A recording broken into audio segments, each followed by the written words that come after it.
What's up, everybody? Welcome back to the Underground for a new year of January. If you didn't catch our last episode, we did our best of 2023 on January 1st, which was kind of fun to do, I think. We didn't get to do that last year. I think we had to wait an extra week or so before we got to talk about it. For some reason, I don't remember what it was. Maybe we just took the week off. What was it? Yeah. But we're back this week celebrating 8K subs on YouTube, and we're going to be talking a little bit about some of the movies that are coming out in the new year, 2024. And also this, I guess you can call it a movie, this movie that Joseph forced me to watch. Hey, our first movie of 2024, starting off with a bang. Starting off strong. Unintended. I right before we started this, I clicked. Film Threat was talking about this movie Night Swim that I'd seen some previews for. It's like a Blumhouse about like a haunted pool. Yeah. Oh, yeah. I know what you're talking about. And I was like, so for those of you that aren't aware, and I don't know how anyone isn't at this point, but if you don't know, January is typically the month where studios dump all of their really bad movies. So stuff that they just don't think can compete the rest of the year. A lot of that gets dumped into January as just like fodder. I don't know if there's like a tax write-off for like the year, like something goes on with January where it's like we got to get all this out before, so that maybe we can write these off or something. I'm not 100% sure. But it has been known forever as just January is when all of the terrible stuff hits theaters, and it's not surprising. And so, this movie we'll talk about later, the Bricklayer, golly, oh my gosh, that came out this month, and we're gonna talk. And then I was just talking about Night Swim that came out on the 5th. I didn't realize it was out already. And then one that there's a Jason Statham movie coming out. I think this weekend called The Beekeeper. So I don't know what's with this, like, the title of the, or like the job of the character is the title of the movie, and it somehow fits into this. It's just like, I don't know if you remember this, but there was this old South Park joke about Rob Schneider. And how like every movie that Rob Schneider starred in was always like, Rob Schneider is the burp-a-derp or what, the stapler, right, or whatever it was. That's what a lot of these action movies are starting to feel like.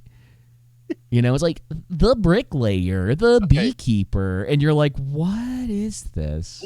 Well, here, I'm fine with it, but I want like. And we'll get into it more, but like with the Beekeeper, I want to see, the everyday items a beekeeper uses and interacts with. I want them to be used in the combat. If it's lean into it. Okay, yeah. If it's like schlocky, the problem is that's not typically the case. They use this like really schlocky title and concept, but then they don't want to lean into it, and it's not self-aware like it needs to be. Exactly. Like Violent Night's probably at least a decent example of that. That movie kind of knew what it was.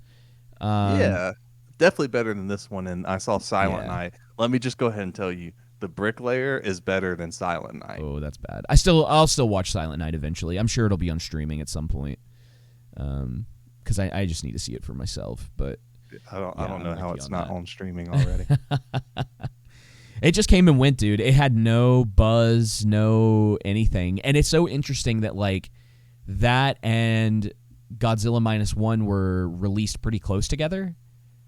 Yeah. And -1 is this modern classic at this point. People are constantly talking about it. Anytime I talk about movies with anyone, I'm like, listen, when you get an opportunity, you need to see -1. You need to watch it. Whereas the Silent Night is the exact opposite, where it was like, oh, that, you know, it had some buzz when the trailer came out. It's like, oh, that seems kind of interesting. And then we didn't really go see it, but nobody who saw it or nobody saw it. I don't really know which one it is. I don't know which one it is. And that was it. It was done. Yeah, man, freaking I saw Silent Night, and let me just tell you, when you watch it, I really just hope you enjoy that act too. I really do. Is act 2, is the second act bad? Yeah. Oh, okay. Yeah. I mean, act 1, 2, and 3 are both bad. Okay. They're all bad. Gotcha. Yeah. Act 2 is just the worst. Okay.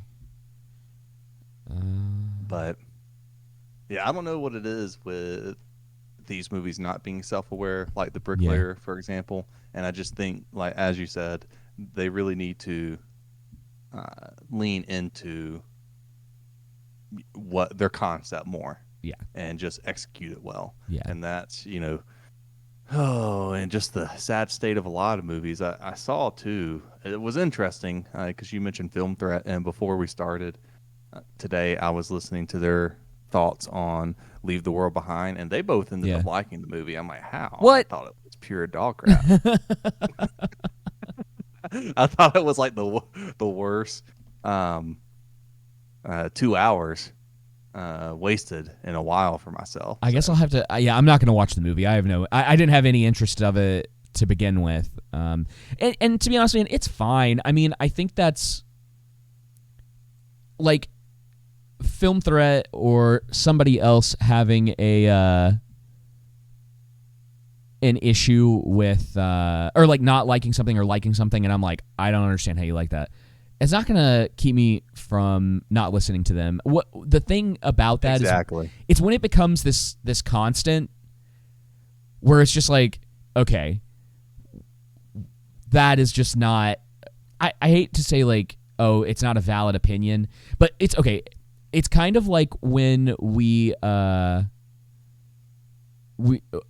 stuff that I've talked to you about with what people are doing on Twitter now. Excuse me, on X, where they're just making these like trolly statements about let's take a movie that's just like very popular, you know, like someone getting on there who's got like a pretty big platform or whatever, and they're like, oh, I need to get engagement today, so they're like, Lord of the Rings isn't as good as you guys think that it is. Yes. And you're just like, all right, first of all, it's cool if you don't like it, like that's cool, but it's obvious what you're trying to do here because there's no nuance to this. You know? It's the difference of being like, if you and I were to have a discussion and you're like, well, I wish they had put Tom Bombadil into Fellowship, and I was like, well, it would kill the pacing, you know? Or like if we were having some sort of discussions about a specific piece of the movie that like works or doesn't work. There? Can you hear me? Yeah, can you hear me? Hello? Is something wrong? Something just happened. Are you good? Everything looks fine on my end. Joseph? I think we've lost Joseph, guys. Hello, David. Jenna. It's good to see you. Hey. Hi. Sorry. Are you okay? I don't know what happened, but my freaking headphones just like all I heard was static and it cut out. Oh, that's weird. Are you good now? Yeah, I'm good.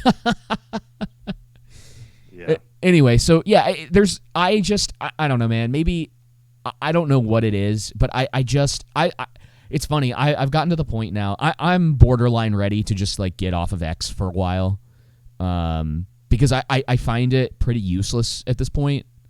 I'm not finding good news. The nuance is kind of gone. Like nuance used to be one of those things that you could find in like similar circles with us. But now everyone's just like, post a movie that has an explosion in it. And then it's just like a thread of people doing that. And then it's like, man, there was one the other day that I was like, I was trying to think do you remember what it was? Because I sent it to you before I like muted and unfollowed whoever it was. Oh, yeah, I know exactly, because that's exactly what I was just thinking about. I'm about to pull it up right now. And it was something regarding... Oh, what was it? I'll find it. Oh, yeah. You're good. Sandy said this. Specific person said Star Wars is stupid. Oh, or it was like... Yeah, was it something about the original trilogy or whatever? Yeah. Yeah, well, it's Tim Pool, right? Yeah. Okay. Yeah, I mean, I don't care if we rag on him. I mean, he's never going to invite us on his show, and it's not. I don't think I'd go anyway. Well, he's not going to invite you now. He'll Yeah, invite I don't me. care. But yeah, it's like, oh yeah, Star Wars, or it's like Star Wars isn't as good as you think it is, or he said Star Wars is stupid or whatever. And then it's one of those things. It's like, oh, okay, cool, dude. Like, and someone in there would be like, oh well, everything but the original trilogy is stupid. See, I fixed it for you. But I know that he's just there trying to get engagement from people. Yep. That's That's exactly what happened with Adam Krigler's his tweet about the extended Lord of the Rings aren't better than the original cut. Oh yeah, that is a terrible. It's not objectively, it's not. It is just to farm engagement and try and Yeah. get those Elon Musk dollars. That's all that is for. Yeah, because you want people to be like, you're wrong. Here's why you're wrong. Someone, people are writing threads under your thing. Yeah, because Yeah, you're it just trying to causes build controversy. engagement that way. Yeah, and I hate it, and it just feels really fake. Disingenuous. Yeah, and people just aren't. There aren't as many people posting interesting things on there anymore, and I'm really just tired of it. So yeah. I think one of I completely see what you're saying, and one of the things regarding Film Threat and their alternative view from how I watch Leave the World Behind is that with those guys you can have an actual nuanced conversation, and it's not going to boil into, or well, you're an idiot, well, you're a doofus, you know what I mean? It's going to be an Right. active, oh, you saw it this way, explain yourself, and they're going to explain themselves. And that's one of the things that Alan from Film Threat pointed out with Leave the World Behind is that it's a movie that causes a lot of conversation, and that people had different vantage points for watching it. I just don't agree with how they saw it, and that's Yeah. fine. That that's going to happen with Yep. people, but Yep. they're not putting stuff out to be disingenuous, and then they're also not rage baiting. They're just sincerely breaking Yeah, down. they're just talking about the movies and breaking stuff down, and it's kind of everyone was mad at me last week when I was like, John Wick 4 kind of sucks. And they're like, what? How can and it's just like, well, staircase, guys. I mean, there's other stuff besides that. That's just a prime example of David being wrong, and that's okay. David can be wrong. No, I mean, I don't think it's a very well built movie. Yeah, I mean, I agree. My action scenes. That's the argument that you get from people when you talk about that. Well, I mean, this thing was John cool. Wick You're like, okay. is like, the gold standard in comparison to the Bricklayer. John Wick 4, excuse me. I guess so. I mean, do you want to just talk about the Bricklayer now, and then we can, because I don't want to talk about it for too long. Can we just kind of we can go ahead and run talk about through the it, Bricklayer. and then we'll talk about the movies coming out this year? Because I have a Hollywood Reporter article up that it's the most anticipated releases of 2024, and there's some interesting ones on here, so I really want to get to it. But yeah, man, I mean, like, yes, John Wick 4 in compared to the Bricklayer has like more going for it, because the people directing John Wick in general know how to put together action scenes. Yep. So At least they know how to do congratulations. that. Yeah. Well, I think too, narratively speaking, writing wise, it's also. I mean, come on, man. I mean, the narrative in John Wick is. Come on, in comparison to the Bricklayer. Yeah, well, sure, in comparison, but it's The like execution. so- Let me phrase it like this: the execution of the narrative. let me And- say this about the Bricklayer. Well, we should mention so. Let me see if I can put together some sort of summary of this in my head real quick. Yeah.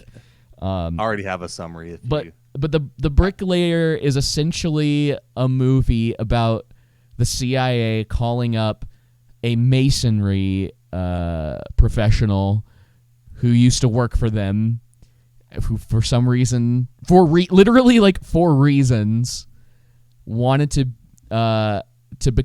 like, he does like masonry work in his like spare time because it calms him down or something. It's so stupid saying it out loud. Holy smokes. Yeah, so That's literally it. Just calms them down. yeah, and That and jazz. right. Yeah, there's all this stuff. And he goes on to Thessaloniki, which I didn't realize. Is that how you say that? Is that? I was just calling it Thessalonica. See, that's what I was calling it, but it looks like you're supposed to pronounce it Niki and not Nika. Not that it really matters. But he basically goes to Greece because he finds someone that he used to be friends with, but who was also like an assassin / informant, because he's killing journalists, and then there's some fighting and some espionage and some backstabbing and a lot of really bad editing and sound mixing. And then the movie ends. So horrible, dude. It's really bad. It's that's worse. Pretty much a good summary. Yeah, it's worse in some places than others. But it's a very bad movie.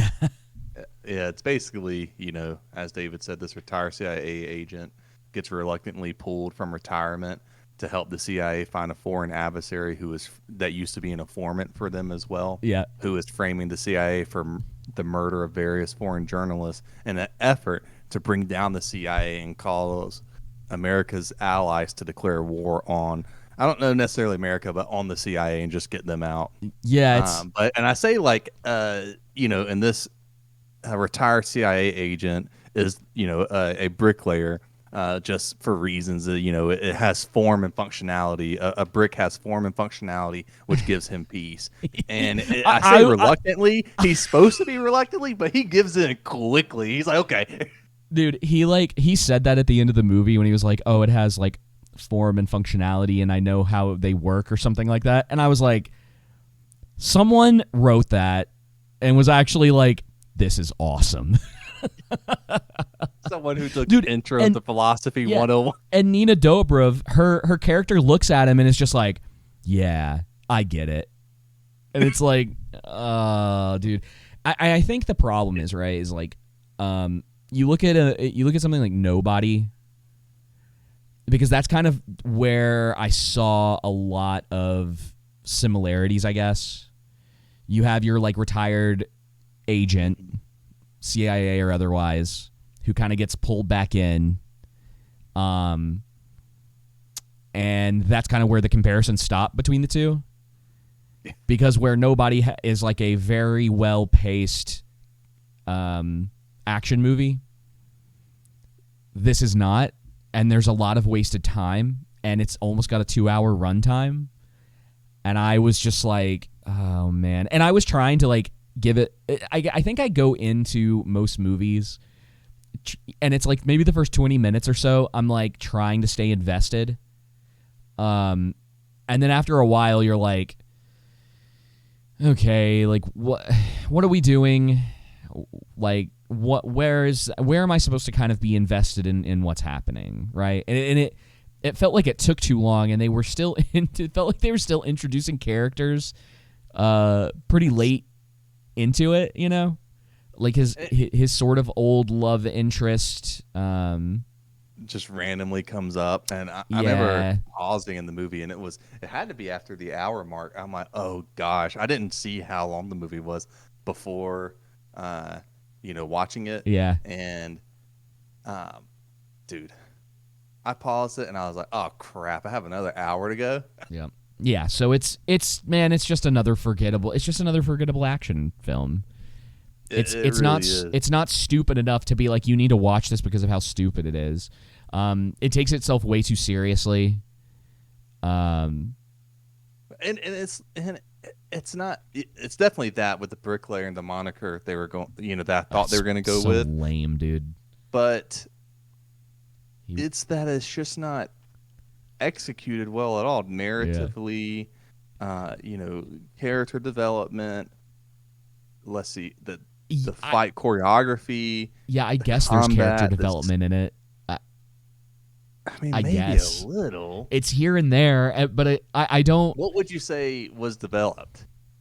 I was really trying to think about it. Nina Dobrev realized that the CIA sucks and that she shouldn't work for them. Yep. So that is character development. Aaron Eckhart, his character was pretty static through the whole movie.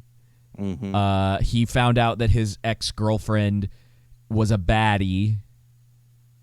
But like he doesn't, like It was like the only person Aaron he Eckhart's, trusted, so to say. yeah, That's what he said. I'm the like, that's a lie. You titular- trust Patricio, and you trusted this person. It's not the only person you trusted. I guess, yeah. Anyway, I mean, no, there really wasn't any. I mean, I don't other like Nino Dobrev. So I think in a movie like this, she is the character that is supposed to have like the big story arc, and you can have a character like Aaron Eckhart's, who is pretty static. He's in sort of the latter years of his life. They're bringing him back in. He's pretty much developed into who he's going to be. Like there's not going to be a ton of change. Maybe his heart softens a little bit, something like that, But he's pretty much going to stay static through the whole movie. And she's the person that you're supposed to be seeing everything through, like through her eyes. Like she's the character that the audience is supposed to attach themselves to. But then she disappears for like 20 minutes because he leaves her behind, and then she she shows back up. There's a lot of like it's just one of those things that it's a very convenient movie. Yeah, that you can see where the writers were like, well, we need this to happen, so like how does that happen? And it's like, oh, this. And I'm thinking to myself, I'm like, did they ever show any of that? Like, was there ever a moment where you got to see, like, if you were paying close enough attention? And I mean, it's another movie that I'll never go back and watch, so I don't care enough to know or to check for myself. But like, did she slip like the little tracker like under his collar, or was that just something that they said happened because they needed the plot to move forward? And there's a lot of that happens through there, and then plenty of plot armor in ways that you're like, okay. Oh yeah, dude. I noticed that convenient. To try and explain how this happened, I'm like, was this a reshoot, or why didn't you just show this? All right, just really not well done. It's very formulaic and derivative. There's no originality. I really want to talk about. I don't know how much of this you want to talk about, but my favorite scene that I just died laughing. Okay, so two scenes that I died laughing in. The first one, I don't know if you remember when they're happen to be meeting each other out of the air hangar and they're walking to the aircraft, and I don't remember the lines exactly, but they're going back and forth, and they're so just generic and it's almost like you have a computer voice having to read them. It's that bad. I'm pretty sure there was actual dialogue put in like that afterwards. There was definitely, like I was talking about before with the sound mixing, there was definitely some weird sound mixing going there. Yeah, I remember most of it is like, man, they just all seem like they are not interested in being here. Like her boss at the CIA, he was just like, you're going on a mission and we're bringing in this guy and this is what's happening. And I was like, and that's when I was very much in the mindset of like, because we hadn't talked about it. I was like, I really hope Joseph didn't think this was good. What was the second one? Okay, so the funniest one to me was, do you remember when they get back to Patricio's warehouse? Spoilers, by the way. Yes. No, dude, no one's watching this. No one has heard, until you brought this up, no one had heard of this movie. No one. Okay, so I will say what happened, if someone gets mad, go ahead. Sorry. You remember that lower level gangster? I can't remember his name, but anyway, whatever. It doesn't matter. Getting Nina Dobrev's character and having her there, like in the middle, like office area. Yeah. And Aaron's character, what's his name, Vale, is on the passenger train that's also in the warehouse in front of the office, and he just happens to find a bomb that's conveniently there underneath one of the. That was the one that she grabbed. She got. Okay. This I is didn't piece that together. Yeah, so this is part of, and this is why, because the editing in it is really bad. Okay. It's like I don't know if you've ever seen this famous scene from Taken 3 that's like 20 cuts of Liam Neeson jumping over a fence. It's really bad. That's a lot of the action in this. And I started kind of looking at it and I went, oh, cut, cut. Yep. Serious, and like they were just cutting and cutting. There's literally a scene right before that where he's going through that train, I think, and it's like cutting and cutting back to the person that he's fighting, and then they're shooting at each other, and at some point it cuts, and he's like mounted himself up in the door frame and shoots the guy, and I was like, how did he get there? You know, dude, there's another scene in that part to where he's kind of behind that office coming around the side. Yeah. And as soon as when it cuts back, it literally looks like the director, like the second after the director yelled action. That's how badly it was cut. The scene. But no, so this gangster has Nina, right? And Yeah. so Vel has the bomb, and they exchange words, and for some reason the gangster's like, okay, I'll release Nina and let her go. Why? Who knows? Just because they have to move the he- movie forward, you know. Yeah, because he has all the power in that situation. Yeah. And, Nina's like, I don't want to leave you. And Vel's like, no, just go. And so she kicks rocks.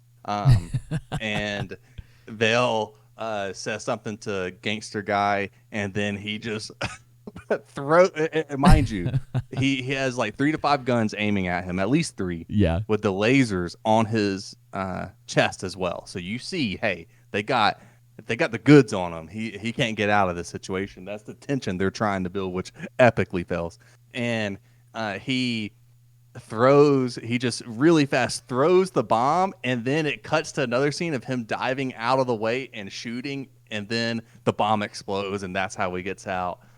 Yeah, that's the only way they would have they couldn't have done a one take of that because it would have looked really awkward. I mean, it already did, but they had to have the shot of him throwing it. They had to cut, and then they're like, okay, now we need you to jump to the right and fire at the same time. And that's the only way they were going to be able to work that out. And then it shows the freaking garage, whatever, warehouse garage door opens, and he says to Nina, I told you to wait for me at the hotel. Yeah. I was just dying, It's and just especially so at the weird, end when dude. he gave his the bricklayer line. Yeah. Oh, at the my beginning, gosh, too, dude. he comes in, and he's like, I'm the bricklayer. And I just literally went, dude, they call themselves Masons. Dude, it was great too. He's not going to How come when he in got and say shot that. in the gut, there was hardly any bleeding. Oh, yeah, he's And like then totally as soon fine. As he got shot, the rain started falling, That and then one of the scene- guys, he throws the construction helmet, right, the hard hat. Yeah. And the guy, well, you would imagine these people have some, some sort of skills. And Yeah. He throws the hard hat on the ground, mind you, people, and the guy just shoots the hard hat for no reason. Like you could obviously tell there's. Yeah, And he's I'm like, just a hard hat. Yeah, it's really bad. The scene that made me laugh the most is at the end when you find out like his ex-girlfriend or whatever is the one that was like the mole or whatever, and she's leaves. Somehow he's got she never looked through all of his records in the years that he's been gone to find the like plastic explosive or whatever that was in one of the records, and then he's going out the window and it explodes and he falls down and it's like, oh no, he's stuck. And here comes Nina Dobrev, and she like shoots and the ex gets hit, right? And so she's driving at them, and Nina Dobrev is like firing at her, and she gets hit a couple times, and she's like until she gets hit in the head. And dude, it looked so bad. Dude, I thought it was great how his lover, man. whatever his name was, in that scene had him dead to rights, had the gun, and just why didn't she just go ahead and shoot him? Yeah, because she still instead has of waiting for- feelings for him, but then she's willing to run him over 10 seconds later. Yeah, she's willing to let her men, Yeah. kill him, and then the next scene run him over. All right. All right, we can move on. Now. I can't believe you made me watch that. I didn't make you do anything. Yeah, I just you asked did. You said, "Dude, I'm so excited. I'm looking forward to Two-Face in this movie." Yeah, it's so I would say this isn't, well, I don't know. Nina Dobrev does not make very good decisions with the movie selections. I feel like she's an all right actress. I don't know if I would say good, but I think she could do better than this. And she needs to probably fire whoever is getting her these roles. Unless she doesn't care. Unless at this point it's just, well, I kind of like doing this. I have some name recognition. I'm just going to keep making like kind of these mid-tier movies or whatever. Maybe she's trying to pull a Nicolas Cage, you know? Yeah, maybe so. I don't know. But yeah. All right. Let's talk about 2024 release calendar for movies. Let's do it. I have a list brought to you by The Hollywood Reporter. This is the most anticipated. Show thy list, or are you keeping it to thyself? I'm just gonna read them off. I don't think it's really important to put it up there. I don't want to mess with OBS right now. I've already had enough trouble tonight with it. That's fine. But I'll read them off, and you can we can talk about the ones we think are worth talking about. But this says this year has just one Marvel Studios release, Deadpool 3, which I'm pretty sure isn't coming out this year. Yeah, I don't think it's coming out this year. Everyone keeps saying that it is. Doubt. But we're just gonna go. Let's just go with the assumption is that everything on the list is supposed to come out this year. We'll just, and one DC film, Joker, Folie à Deux. Okay, but there are new horror entries: Saw 11, and Epic's Dune 2 and Gladiator 2. So that's the little line underneath the title. Let's see. So, first on their list is Mean Girls, January 12th. Ready to go see that? I don't understand why this was getting a remake. One. And why the remake is going to theaters. Why would they put this in theater? Well, I know the first movie is a cult movie. Oh, it's a cult classic. Yeah, it has a huge following. I mean, that's why. I think I would argue that it's actually a pretty good movie. The first one? The only one. Yeah. It's pretty funny. I remember going to see it and being kind of shocked with how good it was. And so it's so weird to me that they're doing this. Yeah, I mean, I guess for me it was more so. I agree with you. Why is there be a remake instead of maybe a second one if you're going to do one? I mean, yeah, I don't know. A remake just seems. They probably would make more money if they just re-released Mean Girls in theaters on January 12th for a week. You know what I mean? Probably right. They probably make more money if they did it for a weekend. This is one of those ones that's I haven't heard any buzz around it. It's why? Who cares? Yeah. All right.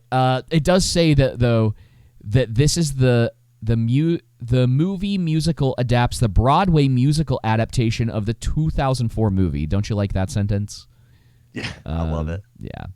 A Gen Z take on the high school movie classic starring original Broadway star Renee Rapp and some other people. I guess John Hamm's in it too. It just hurts my brain, dude. We're we need to do Mean Girls again for Gen Z. It's can y'all just... Okay, there wasn't a Mean Girls for Gen X, and then it was adapted for millennials. Make something new. You had movies like Heathers, Mean Girls. I'm drawing a blank. There's another one that's in the back of my mind that I can't quite remember. But the genre isn't the genre of high school popular crowd Mean Girl types. All that. Well, it's not just Mean Girls. You can do that for Gen Z if you want to. You could write a movie about that. It's not like it's a. We're not talking about Dune. You know what I mean? This isn't a big epic. It's okay.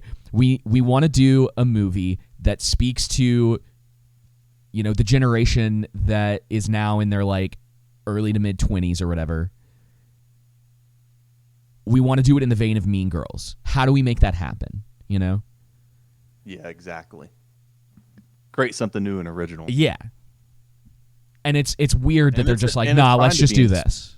And it's fine too, like to have nods and inspiration from Mean Girls, right? There's Yeah. nothing wrong with that. Implement that in your original story, but yeah, I don't know. I was kind of like, I don't really care so much to see the remake, but I probably will.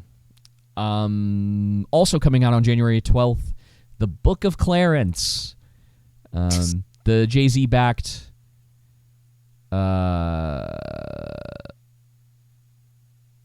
biblical times, who takes his cues from the new Messiah and starts his own faithful following, which puts him in conflict with the ruling Roman Empire. I don't have anything else to say about this. I'm curious, you know, but this feels like bait. You know what I mean? Yeah. Like they're looking to piss some people off so that people will go see this. Yeah. That's what this feels like to me. That's kind of all I got to say about this one.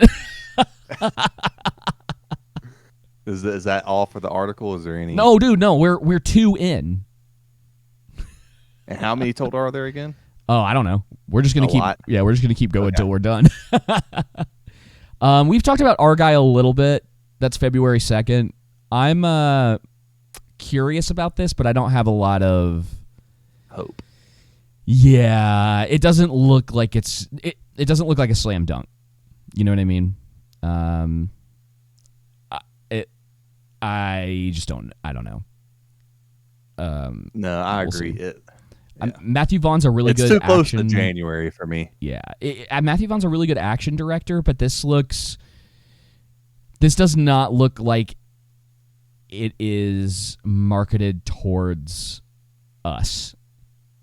You know, it's got more rom-com vibes to me. But I don't know. I mean, I could be wrong. You know what I mean? I could go see this and be like, because I'm gonna go see it, and be like, huh. All right, that was all right. You know, I think I'd be decently satisfied if that's what I walk away with. For something this early in the year, in particular. Diablo Cody is coming back with a new. I think she's just writing this. She wrote Juno and Jennifer's Body. Mm-hmm. It's, you know, both of those are.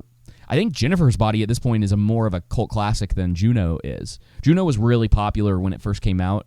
I think that was like 2007 or so. Right. Oscar buzz, like the whole deal. But I don't know if it's held up.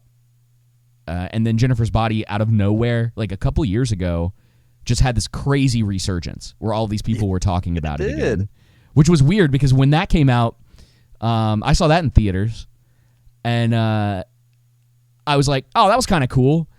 And then nobody else was talking about it. And then it's weird how movies will do that, where they will go quiet for years, and then this group of people will find it for like the very first time, and it becomes like an instant classic for them.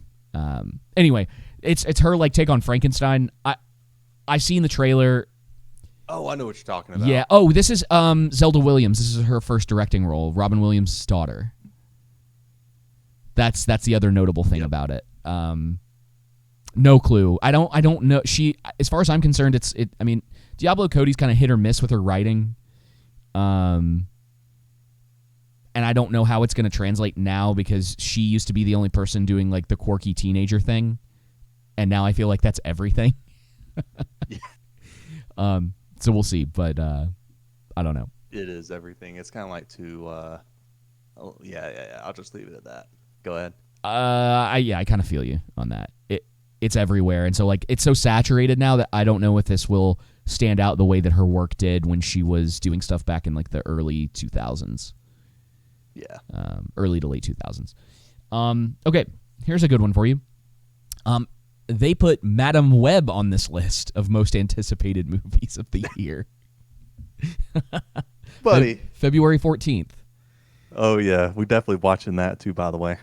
Fine. You know, I've seen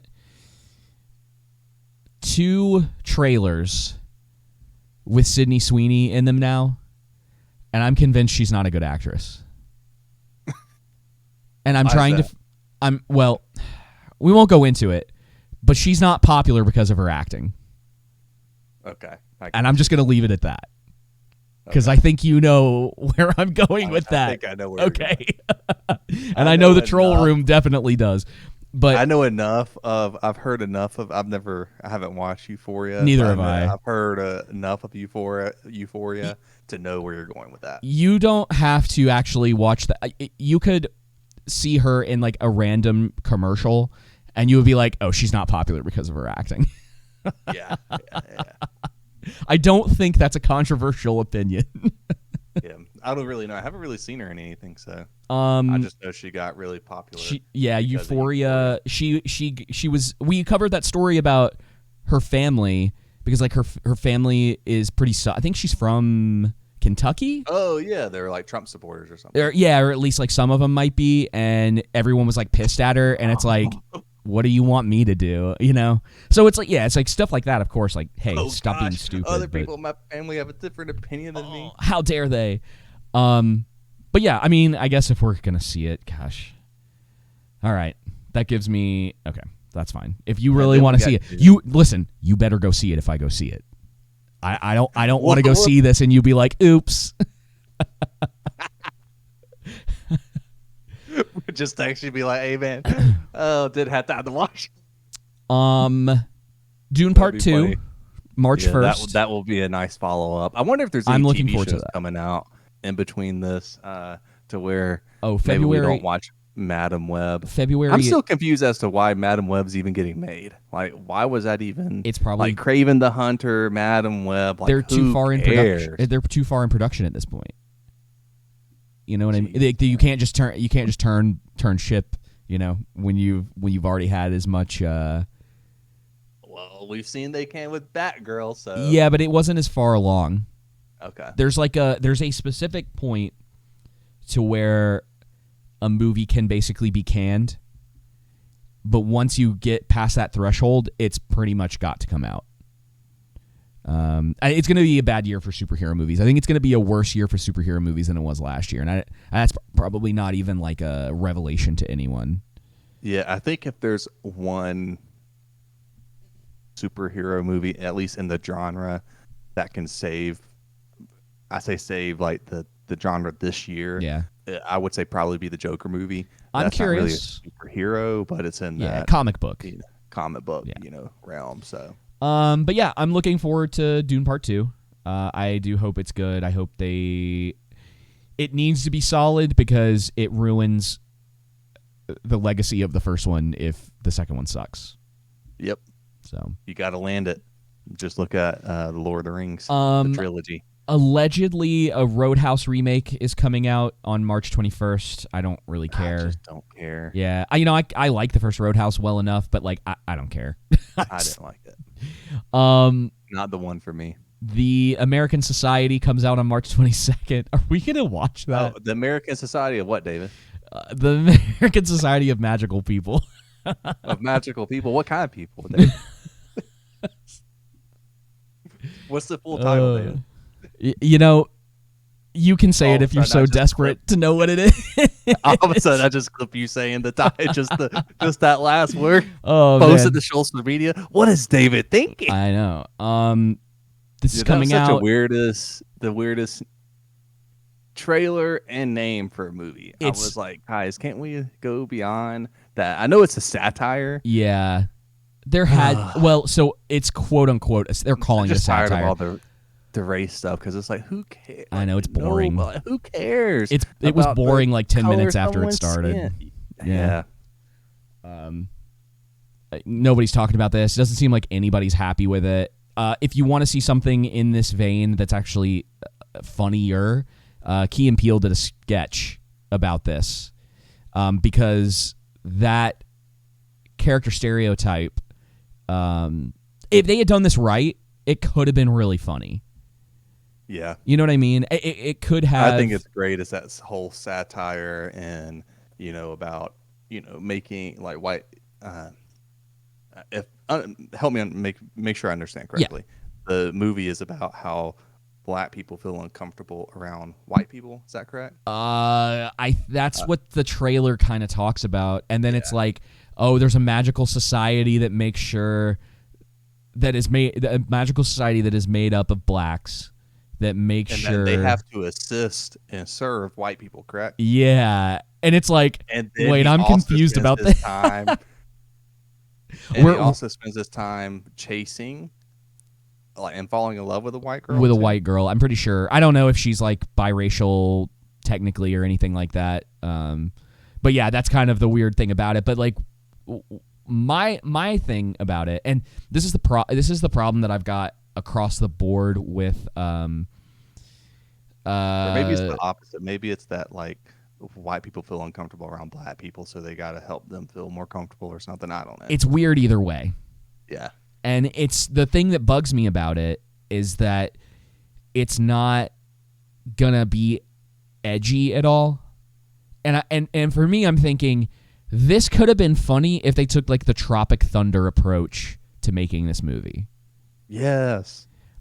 Yep. Where I miss this about like cinema and just entertainment in general, that people aren't willing to just like step over certain lines or step on certain like uncomfortable things to make something really funny.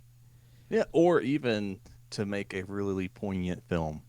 Yeah, I don't know if funny, this topic like, is comedy. The one. This isn't the topic, I think, to do something poignant. I think this is the one where you make you poke fun at something that used to be kind of like a standard writing trope that is really outdated. You know, I can't remember what it was. I think it was the reverse. Like, it'd been funny too if they would have done it more of like the reverse Tropic Thunder, but instead of like you have like a black actor like in whiteface, like kind of like White Chicks, but maybe. Actually, like it's so funny. Like, you used to get that like Tropic Thunder and White Chicks, and people would be able to just laugh. Hey, it's a joke. It's funny. Yeah. But now, well, you can't. Yeah, no, you can't. You can't. And obviously those aren't just the only jokes in those or whatever. But in that vein, right? Like one of the it is really funny that Robert Downey Jr. is taking his method acting way too far.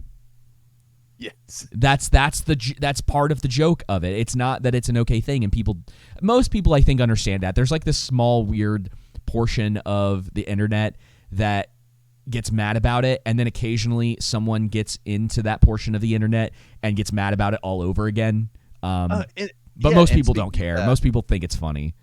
Yeah, and speaking of that, like there were a few lines in Leave the World Behind on the racial thing that was like, but then there were other lines that was like were in character and it made sense, and so that kind of it made sense why it was kind of like people got upset, but also at the same time that makes sense. It's like not that big a deal. It's weird, dude. It's like Mo talks about. It's like trauma-based entertainment.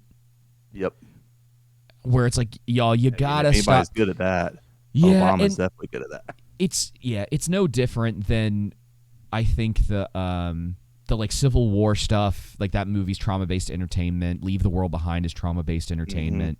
And it's just kind of there to put that sort of, and not always activism, but there's a mix of that in these things.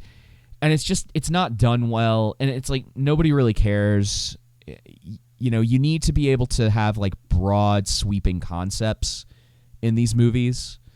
Like even something like V for Vendetta, it's definitely got, I won't say an agenda, but it's got a message and some stuff that it's trying to get across, but it does it in big sweeping strokes.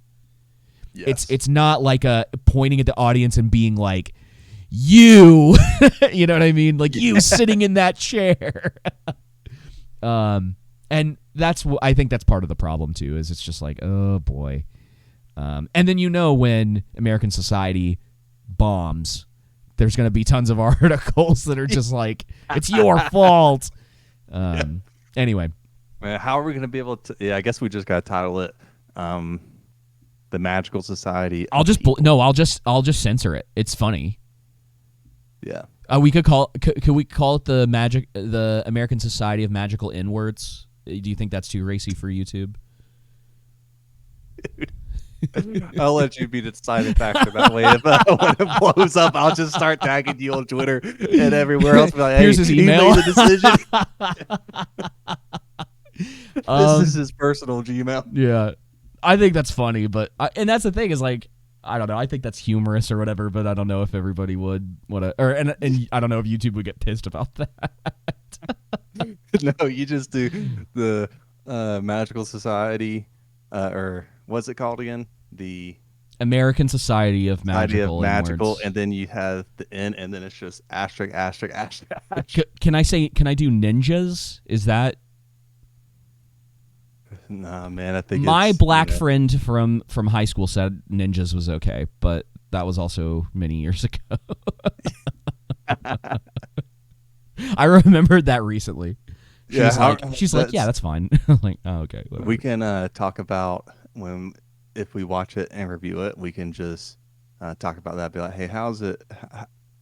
How do white people title their review of this movie? Yeah. Excuse me. Hey, David, I got a question for you. Yes. Why are you trying to say the N word? We're trying to avoid it. He's just being a no. troll. He's Yeah. in the troll room. Leave the trolls to Trolling. troll. Ghostbusters Frozen Empire. Thoughts? I didn't see the last one. I may see this one. The last one was a movie, you know. Yeah, I'm just. It's not really enticed by it, unoffensive. you know? It's for the most part the previous Ghostbusters. I don't even remember what it was called. Let's see. Oh, Afterlife. Afterlife was really unoffensive. That's about it. You know. We'll see. How about that? We'll see. I don't know if it's my cup of tea. You know. We got Godzilla, Godzilla Cross Kong, the New Empire, April 12th. Yeah, I mean, we'll probably see that just so we can. It looks horrific. Yeah, but, it does not look good. It's probably the same thing like with a lot of these movies. We'll probably go see so we can, to have something to review. Just depends on if there's any other TV show around, number wise, Yeah. And I it'll will be a say, good comparison to -1. Yeah. We'll definitely see Godzilla and X Kong. I'm actually, that If movie seems interesting to me. The concept behind it. Yeah, we're getting there. I'm pretty sure it's on this list. Oh, okay, sorry. Rebel Moon Part 2, The Scar Giver, April 19th. Now, this is after the alleged Snyder Cut of Part 1 comes out. Yeah. I'm not going to be watching that Snyder Cut of the Part 1. I don't care. I will report back if I bother to. I may forget, or we may have so much going on. It's not. I mean, I don't even know if it's going to be I don't even know if it's really going to be worth it. We've already talked about Part 1. We got Part 1. It's not like the director's cut is going to make it better. Yeah, and if he's just trying to make it edgier and add in like the blood that he left out, it's going to be weird. Like, it might be one of those things where it's like, okay, let's like, it may even just be let's scroll through so I can be like, oh, they added in blood effects here. It looks terrible, like that kind of stuff. You know what I mean? What are they going to do? Add more exposition? Oh, speaking of that, the CGI and the Bricklayer was so bad. The CGI flames and blood and stuff. Anyway, yeah, it wasn't very good. Civil War comes out April 26th. I think we'll have to that's probably a must. So that when does the Trump verdict come in? Does it come in before? Oh, it'll the be Civil War no, or no, after it'll be way after. Okay, It's like November. November, I think, is election. No, I'm talking about the Trump verdict, his trials. I don't know. I don't know either. Fall Guy looks interesting. That's May 3rd. Yep. It's the Ryan Gosling, Emily Blunt picture. Kind of looks like it'll just be fun. I'm not, we're not looking at, anything more than maybe a good time with that. Who knows, though? Who knows, man? I want to be, I need to be surprised this year by a couple of these movies. That's just I hope it's a good year for movies. I really, this past year, 2023, was really terrible. Here you go. If May 17th, John Krasinski directs and acts in a feature centering around a young girl who can see imaginary friends and must help the ones that have been abandoned. So, could be interesting. We'll see. Hey, Whoopa. Hey, Whoopa. Good to see you. Furiosa, May 24th. Yep. Oh, it's going to be a deciding factor. Do we see Furiosa or do we see Kingdom of the Planet of the Apes? I'm thinking I'll probably choose Kingdom of the Planet of the Apes, but it's really like, Dude, they both don't look very good to me. No, they don't. What's that saying? Two sides of the same coin. If I may say, I feel like Furiosa, it will be better for numbers. Okay. If I was gonna bet on one of the two doing better, I would say Furiosa. Okay. Well, maybe we go see Furiosa. I do like what's her name in it. I can't remember her name. Anya Taylor-Joy. Yes. Yeah, Chris Hemsworth's in it as well. Who knows? Maybe it'll actually turn out to be all right. I'm sure it'll have plenty of the annoying tropes that we get now, where the tiny woman is able to take on the man who's much bigger than her. Take on Brock Lesnar. Dude, all it takes is firearms to solve that. Yep. You know, I'll give the bricklayer that when Nina Dobrev failed to shoot that one guy, he beat the crap out of her. Threw her through that like bookshelf and all that. I was like, dang. That was pretty funny. Let's see. Allegedly, Ballerina, John Wick spinoff, comes out on June 7th. We'll see. This will feature Ana de Armas. Oh, well, I'll be going to see this then. Yep, that's all I got to say. Moving on. Who knows? It could be interesting. Maybe, listen, sometimes when you get away from the original thing and you do the spin-off and it comes from like a different place, it has the potential to be interesting or maybe even better than some of the original entries. So curious, and that's about it. That's kind of where I'm at right now, in all seriousness. Inside Out 2, I thought the first one was all right. I won't go see this in theaters. Pixar's not whatever. What it used to be. Yeah. Bad Boys 4. I don't think I ever saw the third one. I've definitely seen 1 and 2. But I never saw that one. Huh. I may just pass us by, I feel like. We'll see. That's June 14th. Bike Riders looked interesting, but I thought that was already out. But I guess that's not coming out until June. Maybe that's like the full release. Oh, yeah. Prequel to A Quiet Place. Have you seen either of those?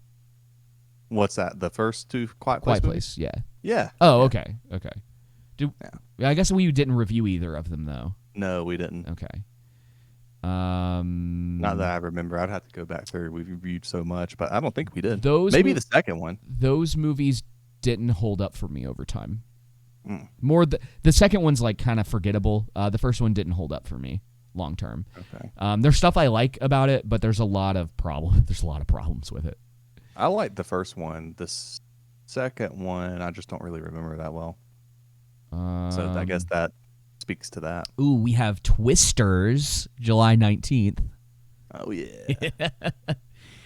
I don't have any. I don't care. I don't. The first one's not a memorable. I have no nostalgia for Twister. We'll see. Borderlands, August 9th, allegedly. This is an Eli Roth directed feature. Kate Blanchett, Kevin Hart, Jack Black, Jamie Lee Curtis, Ariana Greenblatt. It's going to be that kind of movie. Haley Bennett, Edgar Ramirez. I know a few of these people, but not all of them. It's going to be like a slapstick comedy type Dungeons and Dragons, but Borderlands. That's kind of what I'm thinking. Eli Roth's an interesting choice for that. Well, don't worry. Ooh. After Borderlands, we have Alien Romulus. If that's next on your list. It is, yes. Gen Z alien. That's what this is. Yep. Um, And then the long anticipated Craven the Hunter that we've all been dying to see. oh yeah, it's gonna bomb. The trailer didn't look good. I don't know why. What's this guy's? Let's see. Someone thought that was a good Aaron. idea to make. What is who's the guy that is playing Craven? What is his name? Oh, Aaron Taylor Johnson. He has a similar name to Anya Taylor-Joy. That's weird. Maybe they're related. he was Kick-Ass, and he didn't want to do any more of those, but he wanted to make Craven the Hunter, I guess. Whatever. I was hearing there's a third one that's supposed to be shooting this year. A reboot, allegedly. Oh. That's the last thing I heard, which there's a lot of people that may, depending on what they do with that, they may not be happy with that. Now, if they do the originals, cool. Like I would love even like a mini like short TV run for the 4 trade paperbacks that they have. Mm-hmm. But if they go with the sequel of that, there's going to be a lot of people that might be pissed off, even though it's canon. Yeah. Because someone else takes up the mantle of Kick-Ass. Yeah. After Dave retires. So I'm kind of hoping they're not going to go in that direction. For one, it's weird to start there when there's like all of this history before that happens. You really should build up to him retiring from it and then someone taking over the mantle years later. But I don't know if they're going to do that. So we'll see. Beetlejuice 2. Another Transformers. Are you kidding me? No, David. Transformers 1. We were all wondering the origin story. Bruh. Hey, maybe this will be the good one day. Saw 11. I'll wait for the EFAP on that. Transformers 1. Are we going to actually see that in the movie theater? Or is that going to be the movie that we just see on our plane rides? I know. To be determined. Yeah. Because Joker. I'm just going to call it Joker 2 because I don't want to have to say Fale Adieu all the time. Joker 2, October 4th for now. We'll see if it actually gets released. I'm actually looking forward to that movie. I'm interested to see how it's going to be. I'm very, very curious about this one. Now, the original Joker is actually a movie that I have I've grown more fond of over time. The first time I saw it, I wasn't feeling it. But second viewing, thinking about it a little more over time, it's grown on me. I actually should go back and watch it again. Possibly Venom 3, but I doubt that's happening. Who cares? Yeah, I don't care either. I guess the next big one what is Red One? No, it doesn't. It's nothing. It's a nothing movie. Okay. Gladiator 2, November 22nd. We'll see. I will go see this. I have no... What is this? 24 years after the Best Picture, Gladiator left audiences entertained, Ridley Scott returns with the long gestating sequel with Russell Crowe's Maximus dead. The feature will star Paul Mescal, who's playing Lucius, the son of Lucilla. Other cast members I don't remember, who is that? Who was Lucilla? I have no idea. Connie Nelson? I haven't seen Gladiator in a hot minute, dude. But we got the most anticipated movie of the year after Gladiator 2. Wicked? No, but I Untitled Karate Kid movie? I will be going to see it though. Wicked. Okay, well, have fun. You can report back. I'll be reporting. Boots on the ground report. Untitled Karate Kid movie? That's all you. I'm curious. I mean, I need to see trailers. I'll be seeing you know what I mean? The War of the Rohirrim because they come out on the same day. And jumping ahead. Is that not on here? Oh, it's the very last one. You're jumping ahead. You're jumping ahead like 6 movies. I'm viewing the thumbnail. You have the dates on there. I assume they were like right after each other. Oh, I see. Yeah, no, that's not everything. That was just the best image that I could find, like a good Gotcha. representation of a lot of this. Because we didn't even talk about Despicable Me 4. Nope. I All right, don't. what's I next on your can't list? stand. I can't stand the Minions. I cannot stand them. You're so weird. The only movie that needs to be made is one where someone is taking out all the minions. I'd go watch that. Dishonor. Sonic 3, I haven't even seen the other two. Allegedly, we're getting a Mufasa prequel. This is a good one. This might actually turn out to be something I want to see, is the Nosferatu movie. Robert Eggers. yeah. Bill Skarsgård is going to play Nosferatu, the title vampire. It does seem interesting. That could be really cool. It's got William Dafoe in it, and whenever Robert Eggers puts William Dafoe in a movie, it usually ends up being really interesting. So, if nothing else, he's probably going to give an interesting performance. This is his follow-up to that all-white movie he made, The Northman, right? Remember that controversy when that? Did it? I barely wrote. Yeah, I like kind of, but it's like cool. All right, man. So yeah, that should be interesting. Yeah. And then of course the one that I guess you're looking forward to on December 13th, Lord of the Rings: The War of the Rohirrim. For your sake, I hope it's good. Yeah, I mean, I guess for my sake too, but mostly for your sake. Well, I'm not holding my breath, but I am hoping. Yeah. Cautiously. And that's it. Optimistic. Cautiously optimistic. Yeah, that's good. That's good timing. Yeah. Good timing too. So Nosferatu's probably top of my list right now for stuff coming out this year, which sucks that it's not coming out till December. If we're talking stuff that I'm actually looking forward to, it does something that I'm most Joker. I'm just scanning back through this real quick. Oh, and then say Dune. A Fall Guy, Dune. Okay, so there's like a handful. Yeah, Fall Guy, Dune, Joker, War of the Rohirrim, Rebel Moon, of course. Godzilla versus Kong. The Magical Society. All right. I guess that's all of them. So, thank you all. Did you have anything else you wanted to say before we close out? No. All right. That's it. Well, thank you all Go so Huskies. much. Go Huskies. Thank you for listening to episode 158 of The Underground. Thank you all for subbing on YouTube and talking with us. Thank you to all the trolls in the troll room. We love you guys, even if you drive us crazy sometimes. Yes, we'll be back next week with something. I might see The Beekeeper. It's going to be like a matinee if I do, because I don't want to pay full price to go see that. Yeah. But other than that, thank you guys so much. And until next time, y'all take it easy. See ya.